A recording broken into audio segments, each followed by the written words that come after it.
Selamat pagi, Assalamualaikum warahmatullahi wabarakatuh, salam cermat.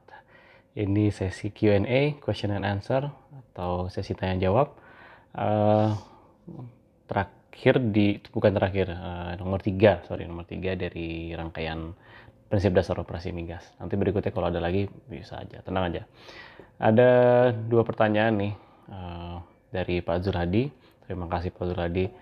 Senang banget saya, Pak Hadi sangat tertarik ya, sangat penasaran gitu dengan apa yang sudah kita bahas selama ini. Jadi pertanyaan pertama sederhana,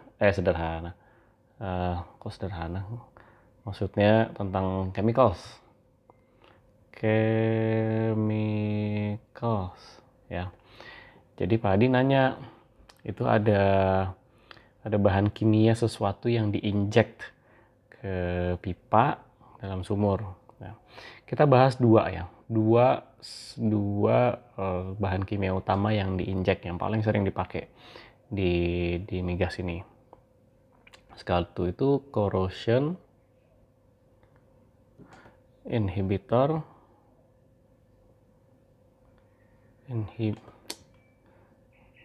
masih aja jelek, inhibitor, sama yang kedua scale inhibitor. Nah, ada kata kunci di sini yaitu inhibitor ya. Inhibitor itu adalah sesuatu yang menahan laju dari perkembangan sesuatu.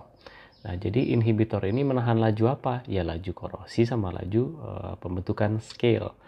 Korosi adalah pipa terkorosi dikit-dikit, lama-lama aus, lama-lama habis, lama-lama bolong. Pas bolong bocor deh, keluar tuh semua yang ada di dalam pipa itu, baik itu air maupun minyak maupun gas. Sudah pasti kita nggak mau itu toh, ya kan? Nah, yang kedua itu adalah scale. Nah, scale ini adalah mudahnya itu adalah kerak. Jadi kerak yang terbentuk karena dia bahannya itu kalsium karbonat. Nah, mudahnya kayak kita di pipa air di rumah, itu kita pasti pernah ngelihat ada pembentukan kerak gitu kan. Nah, kenapa itu mengganggu? Karena misalnya ini pipa nih ya. Ini sebuah pipa, ya kan? Kita potong di sini, terus kita lihat luas penampangnya nih.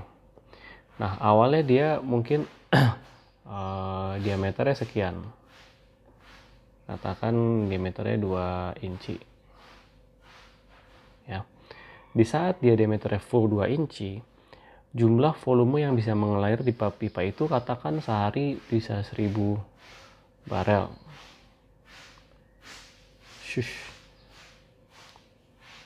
Ambilnya ini deh, bahkan bisa 1000 liter ya. Tapi seiring waktu, begitu kerak ini terbentuk, dan kerak ini biasanya terbentuknya begitu gitu, dia gini. Nah, otomatis dia akan mengurangi luas penampang diameter dari pipa ini kan. Jadi yang tadinya 2 inci, dia berubah menjadi berapa nih yang baru nih? Cuma segini. Katakan berkurang jadi 1,6. Ya otomatis yang tadinya bisa 1000 liter, dia berkurang bisa jadi cuma 700 liter. Kan lumayan tuh, bedanya 300. Kita kehilangan 300 liter. Besar itu. Dan efeknya bukan hanya di jumlah volumenya, bukannya di liternya saja. Dari sisi pressure, ya, itu akan naik juga. Dan kita tahu kalau misalnya pressure 1, ini pressure 2 nih. Ya, ini di ujung pipa, ini arah alirannya ke sana misalnya. Kalau di sini terjadi ini tadi, penumpukan tadi, scale ini, otomatis pressure yang 2 ini akan naik. Di saat pressure yang 2 naik, lama-lama dia jadi sama pressure-nya. Yang nggak ngalir jadinya. Nah, itulah makanya kita terapkan si scale inhibitor ini. Tujuannya menghindari terjadinya ini nih. Lama-lama ujung-ujungnya bisa nutup, jadi bisa kecil banget. Kayak pernah ngeliat contoh pipa tadi ya segini, karena banyak ini tuh jadi cuma tinggal segini sisanya. Kecil banget. Itu yang berarti dari bisa 1000 bisa jadi cuma tinggal 100 liter yang ngalir. 100/10.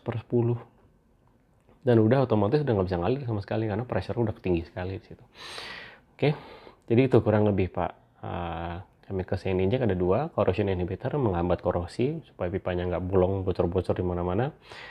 Kedua adalah scale inhibitor, menghindari penumpukan terjadi depositnya ini, scale kerak ini, atau kita mungkin kata lazimnya kan kita sebutnya kerak ya, yang mengakibatkan pengurangannya volume yang bisa dialirkan di pipa itu, sama kenaikan pressure yang otomatis mati udah semua alirannya. Oke, sip. Pertanyaan kedua, bagus nih pertanyaan kedua nih. Katakan kita punya lapangan nih ya. Ini permukaannya, lalu ada beberapa sumur nih. Ada sumur produksi, ya kan? Ada sumur produksi, misalnya. Terus ada sumur injeksi. Nah, terus ini sih formasinya. Nah, sumur-sumur WIW atau yang tadi Bapak bilang WIW itu disebut adalah WIW. Water, air, itu air. Injection well. Tugasnya apa? Tugasnya dia menginjek air, airnya akan turun ke bawah. Ini kan produksi ya. Ini produksi ke atas. Nah, di saat ini kita menekan di saat kita injek air, otomatis dia akan terus gitu dia mendorong.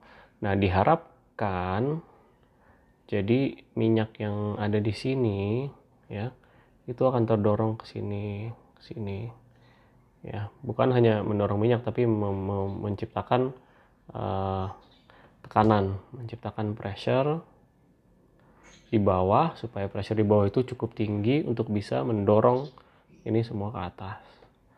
Gitu, mempertahankan pressure di reservoirnya. Jadi kurang lebih seperti itu. Itulah fungsinya water injection well. Ya, airnya kenapa disebut air asin? Karena dia air yang tidak di treatment, air yang tidak diberikan apa-apa gitu kan. Jadi benar-benar keluaran dari sini, terus pergi ke stasiun, keluar dari stasiun, langsung diinjek ke sini, dari tangki. Dipisahin terus masukin ke sini. Oke, jadi kurang lebih seperti itu. Nah, ada satu lagi pertanyaan kemarin ESP. ESP itu adalah pompa sebenarnya intinya. Electrical. Kalau nggak salah saya kemarin udah sempat bahas ini dikit. Submersible pump. Kenapa? Apa maksudnya submersible? Submersible itu berarti bisa ditenggelamkan. Sama kayak kapal selam kan, kapal selam namanya submarine. Ini submersible pump. Jadi pompa itu dipasang di sini. Ya, dia membantu memompakan ke atas, di bawah dipasang di sini misalnya. Kenapa kita butuh pompa? Ya mungkin pressure di reservoirnya tidak cukup tinggi sehingga dia butuh bantuan untuk bisa mendorong si fluida tadi, si minyaknya itu ke atas dan sampai ke stasiun, menciptakan delta pressure, menciptakan perbedaan tekanan itu supaya dia bisa didorong. Oke, kurang lebih seperti itu pertanyaan-pertanyaannya. Mantep banget nih, senang banget kalau dapat pertanyaan. Semoga cukup menjawab, semoga cukup jelas juga, cukup sederhana, semoga bisa dicerna jawabannya. Oke, terima kasih atas pertanyaannya. Semoga bermanfaat. Salam sehat, salam cermat. Assalamualaikum warahmatullahi wabarakatuh.